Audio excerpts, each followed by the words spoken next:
B5, the publishing process, traditional, self-publishing, hybrid, or small press. Here we are at 2 a.m. Romania time, so it's the middle of the night for me with a little bit of midnight coffee. And our guests here, who are from all over the world, so for some of us is morning, isn't it? So let's begin with a very short presentation for everyone. Jillian, why don't you start? You're all the way on the other side of the world. Yeah, I'm joining you from the South Island of New Zealand, where it is a beautiful sunny day. It is 11 o'clock in the morning. So, hi, I'm Gillian. I write a whole mix of genres, everything from contemporary erotic humor to historical gothic romances, steamy paranormal romance, super slow building urban fantasy, and everything in between. As for my publishing journey, I started out in writing fanfic, decided I was ready to write original fiction, was one of the first authors published by Nine Star, which is pretty cool. And I currently both self-publish and I still publish with Nine Star. I have got a high fantasy novella kind of in their queue. So it's a few probably coming out next year. So I can speak to self-publishing, hybrid publishing, and working with a small press. Thank you. Let's jump continents over to Emily. Hi, everybody. I'm Emily, right as E.D.E. Bell, and I'm here in Detroit, Michigan. And just for our amazing, I love the global panel here. It's so wonderful. So I'm going to try to bring you the beginning of the Michigan sunset, just to prove, that I'm actually here. So I write fantasy. I really like quiet fantasy. And I also run the small press at the Arts. And I'm just thrilled to be here. Thank you. Aydah, where are you talking to us from? I'm actually up on the North Island of New Zealand, in Auckland, where it is a cold, gray, overcast day. Here, it rained like heck last night. And I've gone from one end of publishing pretty much to the other. I started with fan fiction. I got a few books picked up by Dream Spinner. I self-published, got slightly screwed over by Dream Spinner, got rights back, self-published those. And I recently started up my own publishing house because there are basically no genre publishers in New Zealand. And I thought, well, that's a gap that can be filled. And why don't I fill it? Because nobody else is. And what I do write, it's mostly contemporary romance, but I've dabbled in sort of everything. And I've got lots of works in progress across the board, from fantasy to science fiction to whatever. Well, thank you all for being here today, and I hope we're going to have a little bit of fun with this panel. So let's think back when we were young and brave and foolish, no? Let's think back to the first thing we ever published. Mine was a very silly poem in a high school magazine. What was yours? Do you remember? I had to really dredge the recesses of my memory to come up with an answer to this.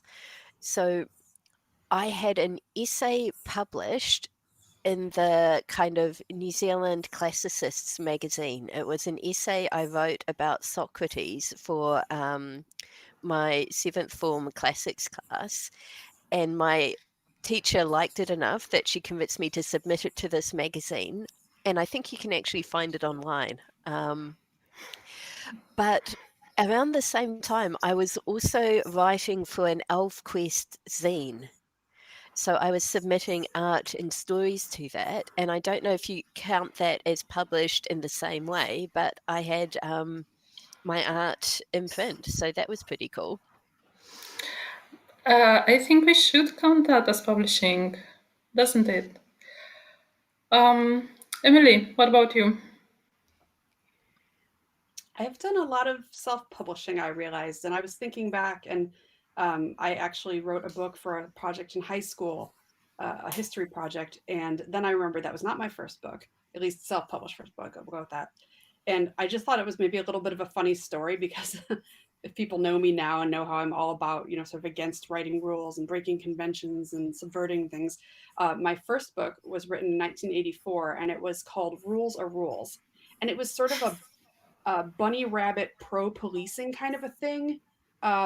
Apparently, that was where I was at the time, and and so yeah, I've moved on. I would like to say my career has progressed since the classic Rules Are Rules, which is out of print. But that was technically the first book that I wrote. I wrote an author's note and everything. I was very serious about it. That sounds like a trip down the memory lane. That sounds oppressive. Aydah, what Oppressive. about yours? Yeah, I had to Sorry. go and drag up some thoughts, and every time I got to something, it was like, no, there was one before that. So there was like, as a teenager, there was like fan fiction on Usenet groups. But in high school, I printed a book of poetry, and I literally published the book. Like I had to learn how to bind it and like hand stitch it, and I had to turn in like 5 of these for a special class. And yeah, somewhere in there, I wrote some fan fiction that got into the actual printed designs that were being sold at conventions under the table in boxes. I don't know if you ever saw those, but you had to like pull them out underneath and leaf through. And I don't. I think it might have been Forever Night, which was possibly a show that at least 2 of you probably never saw because it did not get a lot of spread. But it was about a French Canadian vampire police detective who wanted to become mortal, and at 16 I loved it. So That sounds amazing. I am so sad it never came my way. it got 3 seasons. It was special. It's probably out there. Find yeah, but that was probably some of my first stuff, and then just you write in school and you write in school, and I did theater, so I wrote plays that were bad, but people did them, and then and then eventually after a while, somebody goes, "Oh, hey, this is kind of good," and kind of go, "What?" So much fun. I see common elements in all our journeys. If anyone is curious, I started with poetry, and then I wrote some fan fiction, and that gave me the confidence to try to write original stuff. So here I am today. Our audience also loved that show. And let's see what happened after that. We already know a little bit about your journeys through here, but since this is a panel on publishing, tell us more. Let's hear more details about this journey of yours. Were there any lessons that you've learned specifically, and were there any bad habits that you've picked up along the way? Does someone want to begin, or? I'll go first because I've actually been thinking about this a lot recently. But I come from a very conservative Christian background. My mum is now a vicar, and while she wasn't officially kind of vicaring while I was young, she's always been very deeply religious, and so my upbringing was very limited, I guess. We had no queer friends. There were no sort of queer adults, and I went to an all-girls school where lesbian was absolutely the worst insult, and I didn't really think much about sexuality at all. I just kind of thought it was odd that I didn't have a boyfriend, but I was like, I'm at an all-girls school. When am I going to meet boys? It doesn't matter. Then I get to university and I discover fan fiction, and in particular slash fiction, and I'm like, this is the best thing ever.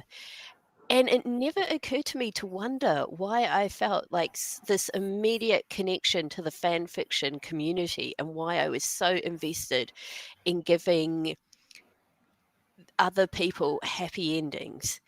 And I just stayed in the fan fiction community for many years. And then someone gave me feedback on a fic. She was like, you've written this character out of character to suit your kinks. And I was mortified because I was not writing about me. I was writing about someone different. And the idea that somebody could take something I'd written and think it was about me was kind of shocking. And for a while after that, I was really nervous about what people thought of me and what assumptions they were making about me. And I think that what actually made me take this, that what freaked me out about this so much is that I think, in retrospect, I think she was right, in that I was putting more of myself into my writing than I'd intended. So when the time came that I was ready to start writing original fiction, I decided I was going to write gay romance because I am not a gay man. I'm very obviously not a gay man, and so I thought I would have that safety net that I could write the sort of stories I wanted to write and explore, relationships and sexuality without putting myself out there. And I thought I was being so smart and safe. But the more I wrote these relationships, the more I realized you're kind of writing about yourself. And my writing actually brought me to the realization that, I am not even slightly straight. And finally, I had the courage to write Morgan Prince, in which I have a really gender ambivalent character who hates labels, but just doesn't. He just wants to be him the way he wants to be him. And that kind of encapsulated a lot of my feelings about gender. And I was so nervous putting that out, and people were so welcoming. And then I had The Vampire's Relic, which was my first lesbian romance. And that was the one that kind of gave me the courage to say, hey, I'm lesbian, to friends and family. And the reaction was like, we thought you knew. There was no reaction. But what that sort of taught me was that you're always writing, you're always putting yourself out there in your writing, even when you don't think you are. And it's better to just embrace that and be authentic in your work and in yourself. And as soon as I got out of my own way and stopped letting my fears dictate what I was writing and what I was doing, I just felt so much more empowered with my writing. And that was part of a long process, not just of publishing and of learning, but of growing up, that I think everyone has to go through in their own time. But yeah, that was kind of my writing journey. That is amazing. Thank you for sharing that with us. And I have to say, I resonate with a lot of your journey because I grew up in a country that was not very open to queerness at the time. And there wasn't much representation in media or in books for queer characters. And when I got to the university and got my hands on some novels with queer characters, I was, this is the answer, And here we are now. I have Who to is say, next? just before we go to the next person, Aydah was part of a panel discussion on subverting tropes earlier today. And that was just such an amazing discussion. And actually, it's funny that Aydah said my experience resonated with them, because during that panel, what they said just really spoke to me. So, yeah, I highly encourage everyone to check that out. Thank you. Who is next? Do you have a preference? I guess I can go next. Well, I mean, I grew up in the San Francisco Bay Area in the 1980s and 90s. Lesbian aunts. I mean, sort of. It was sort of all out there. I think I read. I read like the Valdemar books when I was like 11, and thought that they were the best things ever. So I had like at least some queer characters there very early.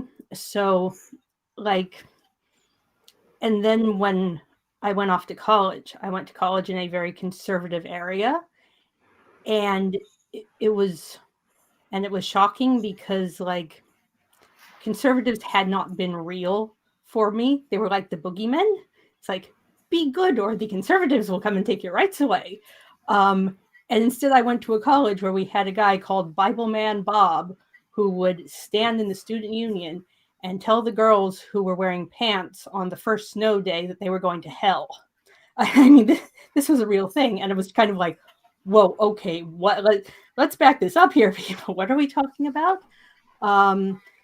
And so suddenly there was like this massive mental backtrack of, on some level, having to explain things to people like roommates and classmates and occasionally teachers.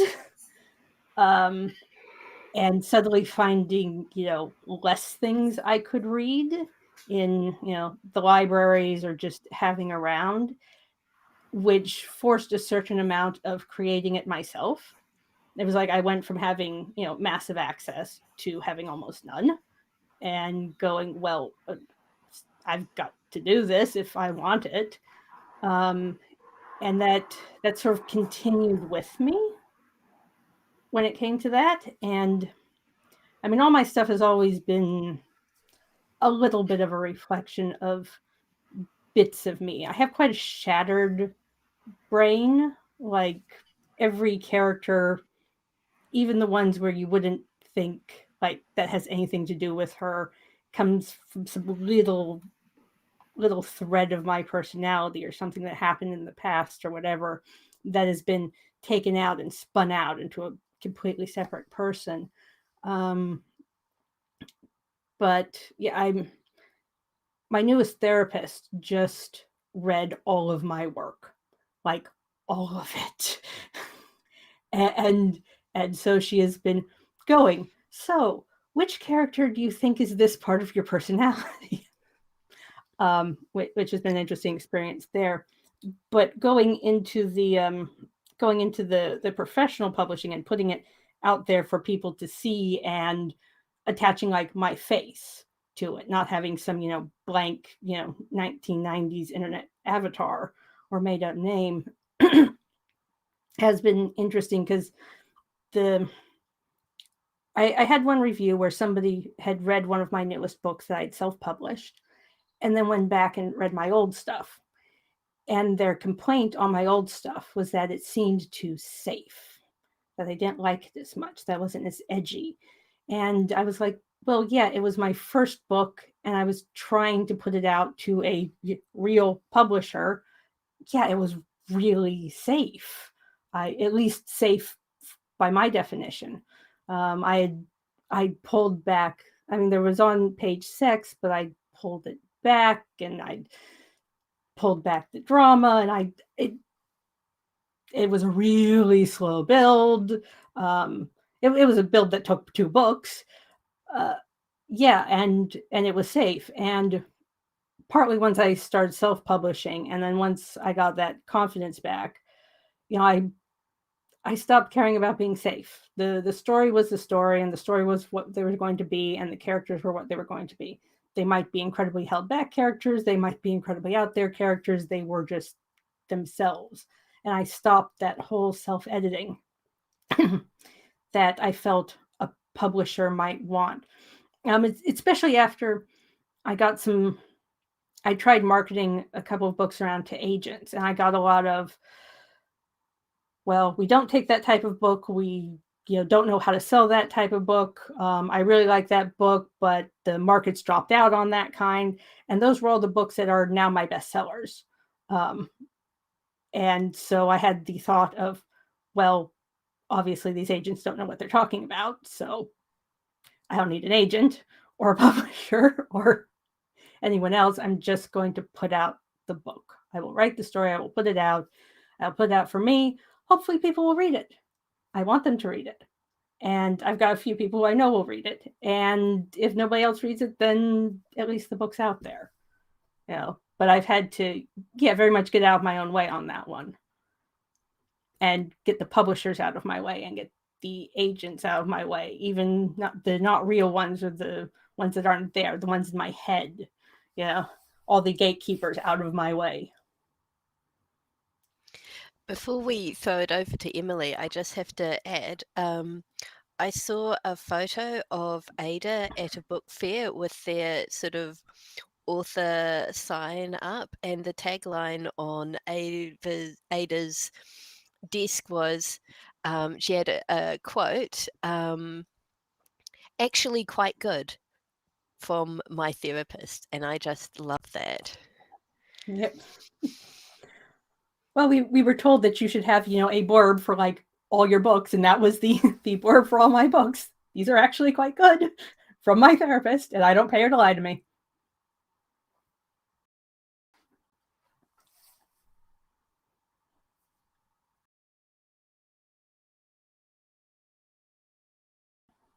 Ava, are you muted? Yes, I have.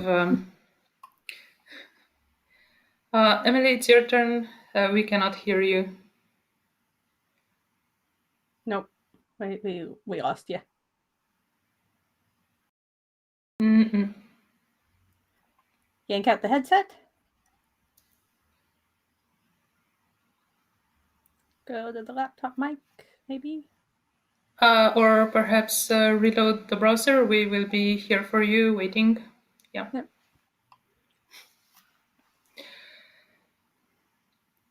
So while Emily is restarting, well, this is technology. Yeah. These are amazing perspectives, and I'm happy we have such different perspectives here. Welcome back. Right now? Yay! Yes. Someone in my house came in and said I was too quiet, so I tried the headset, and it's all right. I'll just be louder. So yeah. So as far as the publishing journey, I have some things about Jillian's journey that were very resonant as well, and with Ava in terms of I have an engineering background. I've spent my life in very like Jillian, and not like Ayda's initially, sorry, the very conservative environments, and so I also have dealt with a lot of mental disorders and mental illness, and not been raised in an environment where you could talk about that. And so, I basically ended up starting to write because I had to. And I say sometimes that I think that that's a more common story than writers like to admit.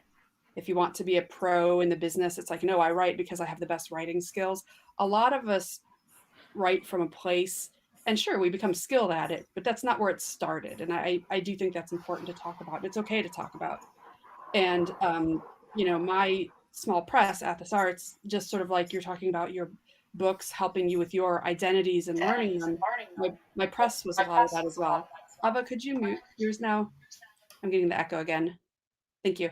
When you talk about when you were writing lesbians and people were like, it's so interesting that you're writing lesbians. I started a small press named after bisexual ancient poetry, started publishing all these, bi stories and authors and writing these very genderqueer sort of stories. And I don't know, I thought it was all just sort of right there.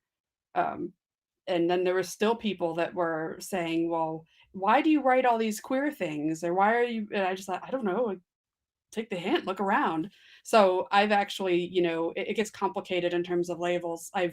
Like you said, when you just start being like, okay, that's what it is. Sure. I thought you knew, I do. It was a lot easier to just be yourself and publish the way you want to publish and publish amazing things. Like we're going to be publishing Ava's fairy tales coming up. And I'm so, so excited. It's going to be so good. You got to check it out. Um, but now, going through this, this would be a multi-hour story, the whole Emily who wrote Rules Are Rules to today. So we're not going to do that. But now being here and writing, just like Maria said, the stories that I want to write, the way I want to write them, and publishing people that also have that spirit and drive, and just hoping that it can catch on in some way that we can, continue to do it. It's just really freeing so profoundly.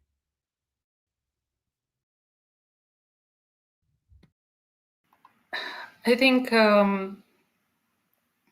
I think writing and putting yourselves or myself, well, ourselves into the shoes of other characters really helps discovery, self-discovery and self-understanding.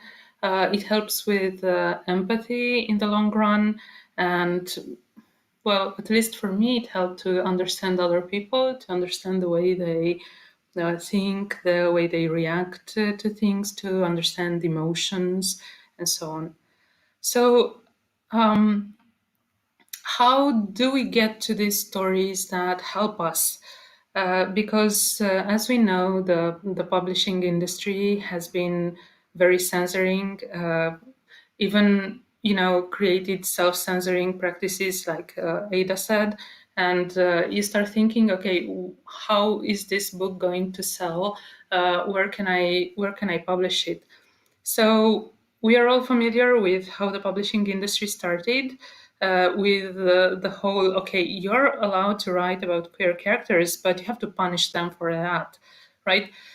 And the question is, have you noticed significant changes in the publishing industry that have led to these kind of stories being out there?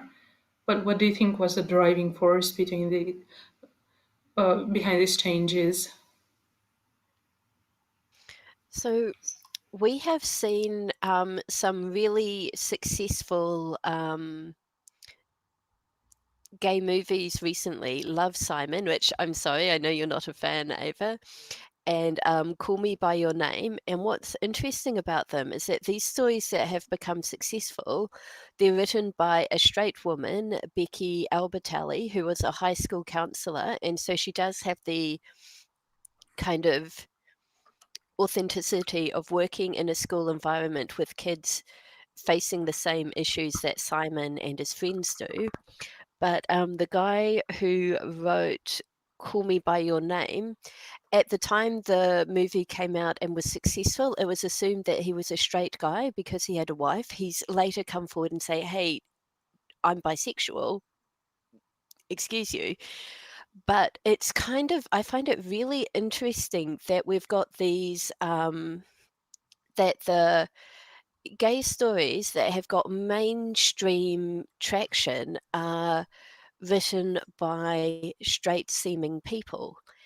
Whereas we have got, I think Alex Sanchez has an amazing series of books set in high schools written by a gay man, and he's been doing that for ages, and they're just not getting the same traction. And it is extremely sort of frustrating to see that. And I think although we're seeing progress in the kind of big five publishing houses and mainstream presses, we're seeing Harlequin actively seeking out lesbian romance. I haven't seen a call for gay romance yet, which, you know, is interesting, but they're pushing for diverse voices, for own voices writers, but they're still very much trying to control the narrative. They've got their not for own their print definition. line. Not for their Yeah, print line. Yeah, this only for this their is true. ebook. And I Yeah. think there's still mainstream press want to use queer voices to kind of answer the criticisms that publishing as a whole is not great to marginalize voices, but they want to do it on their terms. And I actually think that indie presses, small presses, and self publishing is still the best place to go for those really authentic stories and for the stories to have that freedom to tell the kind of stories that you want to tell, basically. I think these are positive steps, but they show that we're not quite there yet and we've still got a long way to go. How to find those stories if you're a reader, I'm afraid I've got no idea. As an author, I struggle to put my stories in front of people who will love them. My only strategy is to be as authentically me as possible, to kind of let my weirdness hang out, and just my theory is that if I am as weird as possible, I will find the other people who are my kind of weird and they will love my books. So it is not working amazingly well so far, I have to admit, but you know, that's my game plan. That is a great strategy. Embrace it. Well, Yeah, I just have to I agree with. mean, Oh, go ahead. well, you can go. All right, I have to agree with Jillian that now my brain just skipped what I was going to agree about. That what was the last thing you just said? I'm so sorry. We have to be as weird as possible to find Yes, people the who are part weird about like being us. weird and being authentic and it not always working. I actually think that that's something I talk about a lot that I think is important to talk about, that it's not easy. And when you're writing stories, you know, like you said, there's a certain type of books that the big presses are publishing, but it's not necessarily everybody's authentic story. And when you are publishing things that are a little different and that the people you do find love them, once you find the people, they love them. But it's important. It's not a discourage. None of us would discourage you because we love this, and you should. If you're out there watching this, you should do it. You should try it.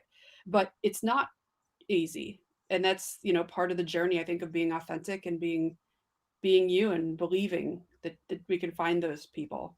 But to say that it's things are fine and it's easy now, I don't, you know. But I'm just going to keep trying to be weird and hope there's other weird people out there too. So I'm all for that. Yeah, I'm very much at a, you know, until, you know, mainstream and big five publishing has made some serious changes on, like, you know, heart and soul and gut level that I think is still many decades away. I'm just taking what I've got and I'm throwing it at the wall in my own way and I'm seeing what sticks. You know, that's, I mean, fortunately, you know, for all the problems in the quagmire that is, you know, self-publishing and indie publishing and dealing with small presses, and God help us, Amazon, it does go step right around those people and you can, you know, put your work out there. And, you know, it's not easy to get seen. You got to, you know, really do the song and dance to get out there, but hopefully someone will notice and, you know, maybe you'll get lucky. Maybe, you know, one person who has a particularly loud voice, you know, will find that one bit of weird and, you know, spread it around and they'll bring in others. And you just got to keep going.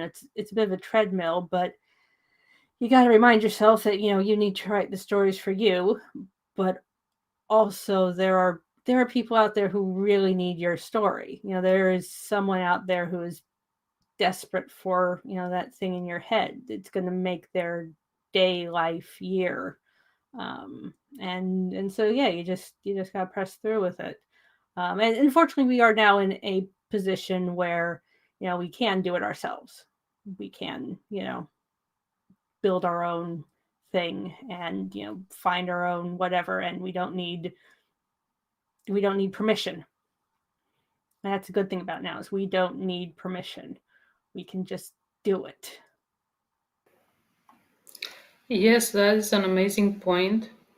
And also the feeling when someone says, your story touched me, or I found myself in this story, it's all worth it. Even if it's just one person reading it and connecting with that, for me as an author, it's all worth it. Because I didn't have these kinds of things when I grew up. There were no stories in which I found myself. Perhaps that is for a different panel. We actually have a panel on inclusive world building, so maybe also check that out if you're interested. But for today, let me ask you this. Is there a piece of advice that you wish you'd have gotten when you started this journey, or something that you wish to tell new authors right now? Take your medication. No, seriously, I spent years ignoring my mental health because I was afraid it would kill my creativity. No. What was killing my creativity was misfiring neurons and a lack of dopamine in my brain. Once I had that set, suddenly I could focus and all those creative thoughts could get onto the page. And, I was confident enough to actually put it out there. Like you can go onto Google and just, type in advice for new authors and get, 5 million pages with contradictory advice, write in the morning, write in the evening, write at the same time every day, plot, pants, whatever. No, take your meds. Just take care of yourself, take care of especially your mental health. Physical health is also good, but it will not kill your creativity. And if it does, then you're on the wrong meds. Go get a second opinion. But like that's my advice for everyone. Because I sitting here, I basically every author I know, especially the queer ones, we've all got something going on. All of us could stand to, take a deep breath and make sure that we've got everything working in the brain goo, because it'll make the whole writing process so much easier. You are not writing at your best when this is not going. It is a muscle. You wouldn't expect a runner to be running on a broken leg. You're not expecting a writer to be writing at their best, if the brain goo is not, working right. So yeah, that's my big advice. Take your meds. That is really important advice, kind of in a similar vein. I somehow acquired the belief that to be a writer, you had to suffer. And I had chronic period pain. Like it would knock me out for 5 days of the month. I was not able to go to work. I was barely able to leave my apartment, cook for myself, take care of myself for those 5 days. But in the 3 to 5 days leading up to the start of my period, I was my mood dived. I was really dramatic and angsty, but wow, I could write like nothing else for those 3 to 5 days. I was pouring out so much like word vomit in my fanfics, and people loved it. They were so there for overly dramatic Jillian. And then like a few days into my period, the brain chemicals would kick in and I would be on this super amazing high. And so I could just keep on writing because I'd gone from the depths up to the tops and I was on top of the world. I was fantastic. I was invincible. And then it would kind of peter out until the next month and the cycle would start again. And I was afraid that if I went to a doctor and talked about it, that I would lose my creativity. I thought the suffering was part of what made me a writer. No, it was endometriosis. And that's treatable for most people, for not for everyone, unfortunately. Talk to your doctor. Yeah. But what I want to add, so the advice that I wish I'd been given, trust your gut. I wrote a story, The Insufferable Slave, and I was writing about an area of history that I knew nothing about in a culture that I knew very little about. And I had this gut feeling that something was off. But I had sent it to an editor, I had beta readers, and they were like, "Oh, yeah, this is great, this is awesome." And I was like, "Okay, well, they know more than me. They would tell me if something was off. Nobody said anything, so I'm just going to go with this." And that was a massive mistake. Nobody cares about your work like you care about your work. If you feel that something is wrong, even if everyone around you is telling you that it is right, listen to your gut. And this is super hard to do because as writers, we're constantly overcome by self doubt. And if somebody tells us something is crap, we are inclined to believe them rather than um, our own objective thoughts. Because we are writers. What do we know about writing?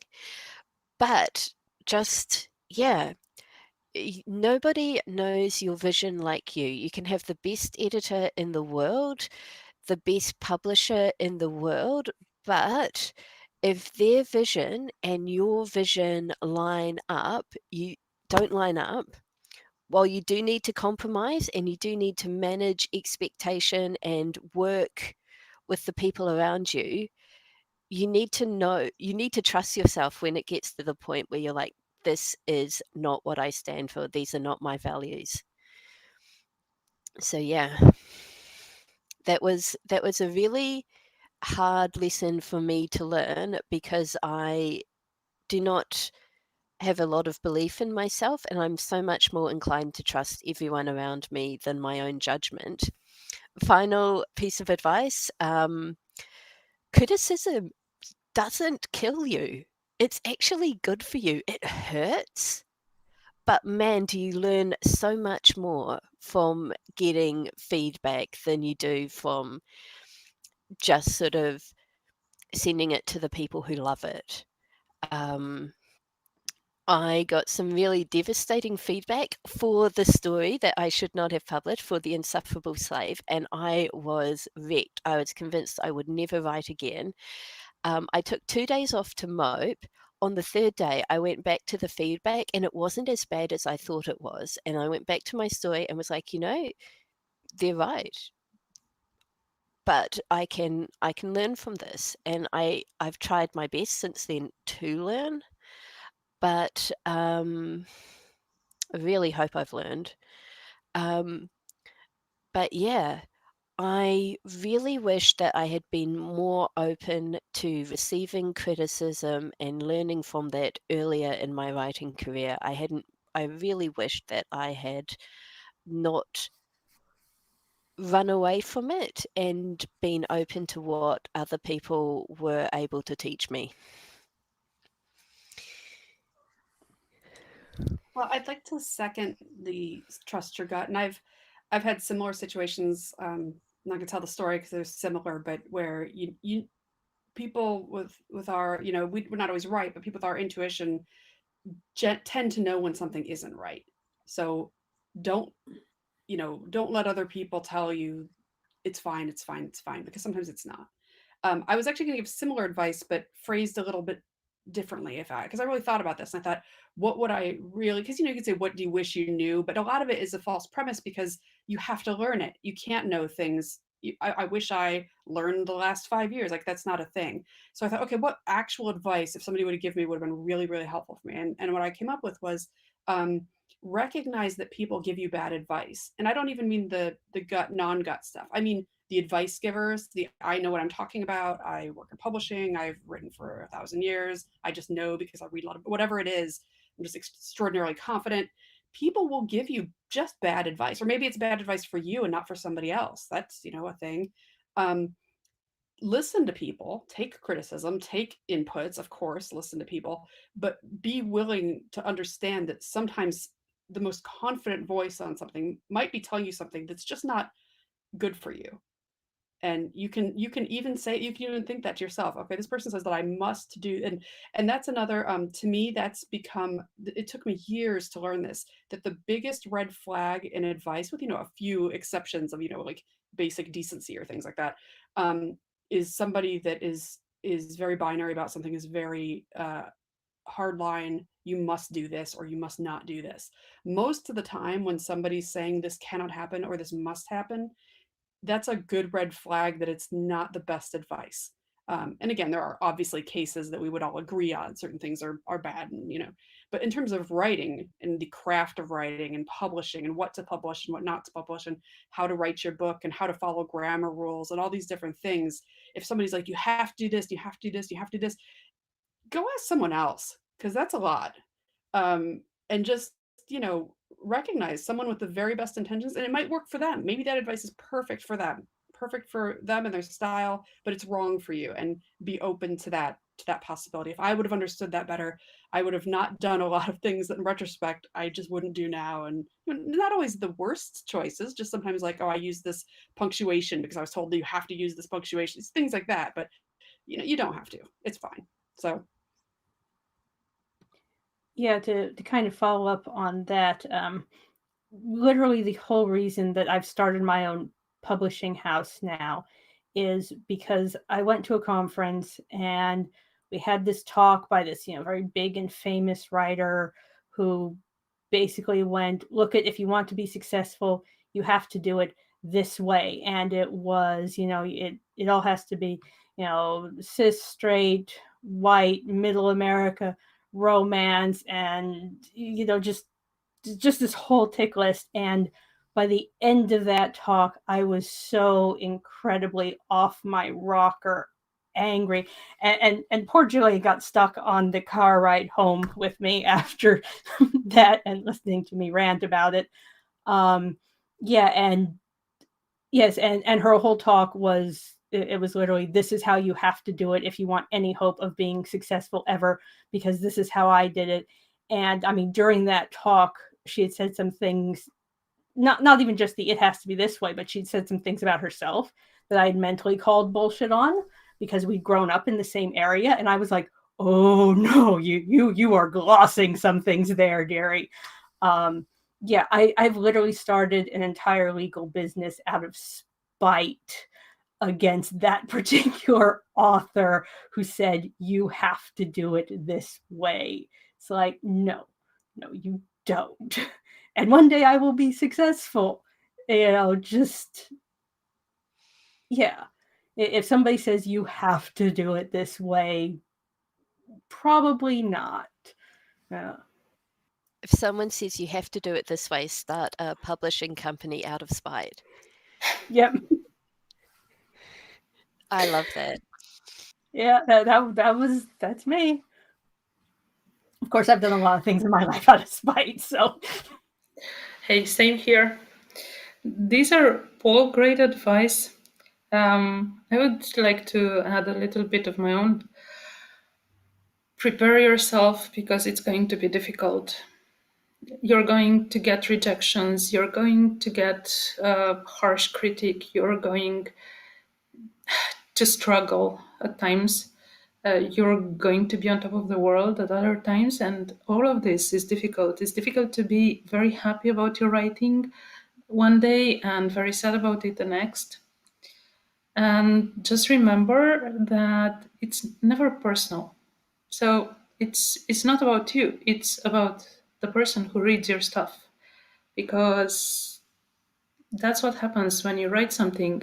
You invite someone in your mind, in your world, and the way they react to your stuff, it's about them. So deep breath before you embark on this journey. I mean, it's an awesome journey, but it can be hard. We are nearing the end. My last question here was, how do you deal with rejections? And I think maybe we can answer that in the Discord chat if you want to share how you deal with your rejections. So let's end in a positive note and tell us how you celebrate an acceptance really quick. I usually just go out and go, I've got something accepted. But of course, now I publish all my own work, so it's always accepted.